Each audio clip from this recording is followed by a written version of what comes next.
Robert Field, ilmuwan yang bekerja untuk NASA mengatakan, bencana kebakaran hutan dan kabut asap tahun 2015 ini lebih parah dari bencana serupa yang terjadi di tahun 1997. 90% kebakaran hutan dan lahan di Indonesia karena disengaja. Efisiensi biaya adalah alasan utama para perusahaan membuka lahan dengan membakar hutan.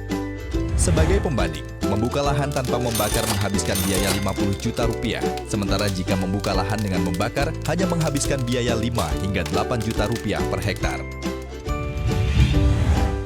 Pada September 2015, beberapa titik panas tersebar di Indonesia. Sebagian besar titik panas itu terdapat di Sumatera dan Kalimantan.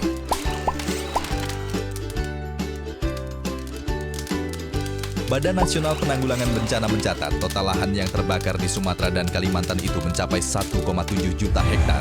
Dampaknya, kurang lebih 28.000 jiwa terinfeksi saluran pernapasan akut, dan 40% dari jumlah itu adalah balita. Tak hanya kesehatan, kabut asap juga menjadi mimpi buruk bagi dunia pendidikan. Sekolah-sekolah diliburkan sejak September. Evaluasi diadakan setiap minggu. Banyak materi pelajaran yang tidak tercapai. Ujian tertunda, dan dispensasi ujian nasional.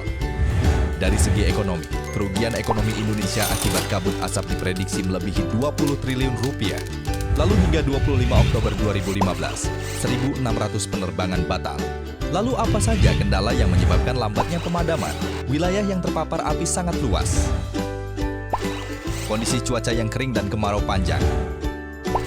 Kebakaran yang kebanyakan terjadi di atas lahan gambut, dan keterbatasan akses untuk mencapai titik-titik api.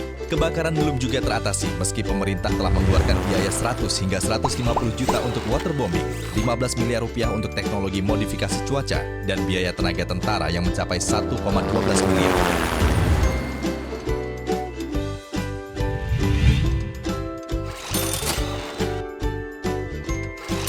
Total biaya yang telah dikeluarkan pemerintah saat ini mencapai 1,035 triliun.